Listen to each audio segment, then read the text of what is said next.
निर्जला एकादशी व्रत कथा। आज हम आपको निर्जला एकादशी व्रत कथा तथा उसकी महिमा सुनाएंगे। एकादशी व्रत हिंदुओं में सबसे अधिक प्रचलित व्रत माना जाता है।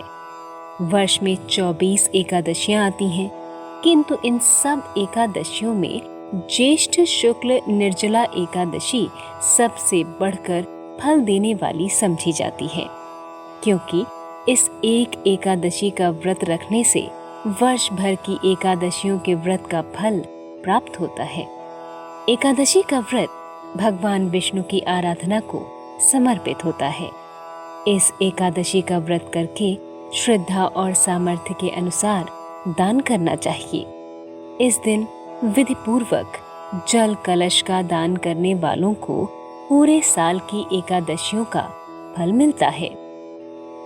इस प्रकार जो इस पवित्र एकादशी का व्रत करता है वह समस्त पापों से मुक्त हो जाता है। व्रत कथा।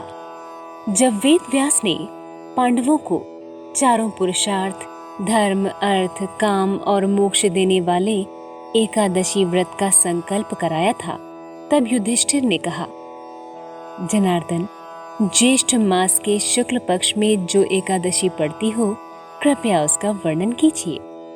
भगवान श्री कृष्ण ने कहा, हे राजन, इसका वर्णन परम धर्मात्मा व्यास जी करेंगे, क्योंकि ये संपूर्ण शास्त्रों के तत्वज्ञ और वेद वेदांगों के पारंगत विद्वान हैं। तब वेद व्यास जी कहने लगे, कृष्ण और शुक्ल पक्ष की एकादशी में अन्न खाना वर्जित है। द्वादशी को स्नान करके पवित्र होकर फूलों से भगवान केशव की पूजा करें। फिर पहले ब्राह्मणों को भोजन देकर अंत में स्वयं भोजन करें। यह सुनकर भीमसेन बोले, परम बुद्धिमान पितामह, मेरी उत्तम बात सुनिए। राजा युधिष्ठिर, माता कुंती, द्रौपदी, अर्जुन, नकुल और सहदेव ये एकादशी को कभी भोजन नहीं करते तथा मुझसे भी हमेशा यही कहते हैं कि भीमसेन, एकादशी को तुम भी ना खाया करो। परंतु मैं उन लोगों से यही कहता हूँ कि मुझसे भूख सही नहीं जाएगी। भीमसेन की बात सुनकर व्यास जी ने कहा, यदि तुम नरक को दूषित समझते हो और तुम्हें स्वर्गलोक की प्राप्ति अभीष्ट है, तो दोनों पक्षों की एकादशियों के दिन भोजन नहीं करना।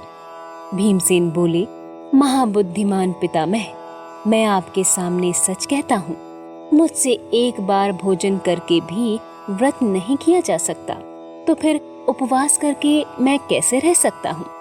मेरे उदर में वृक नामक अग्नि सदा प्रज्वलित रहती है, अतः जब मैं बहुत अधिक खाता हूँ तभी यह शांत होती है। इसलिए महामुनि, मैं पूरे वर्ष भर में केवल एक ही उपवास कर सकता हूँ, जिससे स्वर्ग की प्राप्ति सुलभ हो तथा जिसके करने से मैं कल्याण का भागी हो सकूं। ऐसा कोई एक व्रत निश्चय करके बताइए, मैं उसका यथोचित रूप से पालन करूंगा। व्यास जी ने कहा, भीम, ज्येष्ठ मास में सूर्य वृष राशि पर हो या मिथुन राशि पर, शुक्ल पक्ष में जो एकादशी हो उसका यत्न पूर्वक निर्जल व्रत करो। केवल कुल्ला या आचमन करने के लिए मुख में जल डाल सकते हो, उसको छोड़कर किसी प्रकार का जल विद्वान पुरुष मुख में न डाले, अन्यथा व्रत भंग हो जाता है। एकादशी को सूर्योदय से लेकर दूसरे दिन के सूर्योदय तक मनुष्य जल का त्याग करे तो यह व्रत पूर्ण होता है। इसके बाद द्वादशी को प्रभात काल में स्नान करके ब्राह्मणों को विधि पूर्वक जल और सुवर्ण का दान करें। इस प्रकार सब कार्य पूरा करके जितेंद्रिय पुरुष ब्राह्मणों के साथ भोजन करें। वर्ष भर में जितनी एकादशियां होती हैं, उन सब का फल इस निर्जला एकादशी से मनुष्य प्राप्त कर लेता है। इसमें तनिक भी संदेह नहीं है। शंख, चक्र और गदा धारण करने वाले भगवान केशव ने मुझसे कहा था कि यदि मानव सबको छोड़कर एकमात्र मेरी शरण में आ जाए और एकादशी को निराहार रहे, तो वह सब पापों से छूट जाता है। निर्जला एकादशी के दिन भगवान विष्णु का पूजन और जलमयी धेनु यानी पानी में खड़ी गाय का दान करना चाहिए। इस दिन दक्षिणा और कई तरह की मिठाइयों से ब्राह्मणों को संतुष्ट करना चाहिए।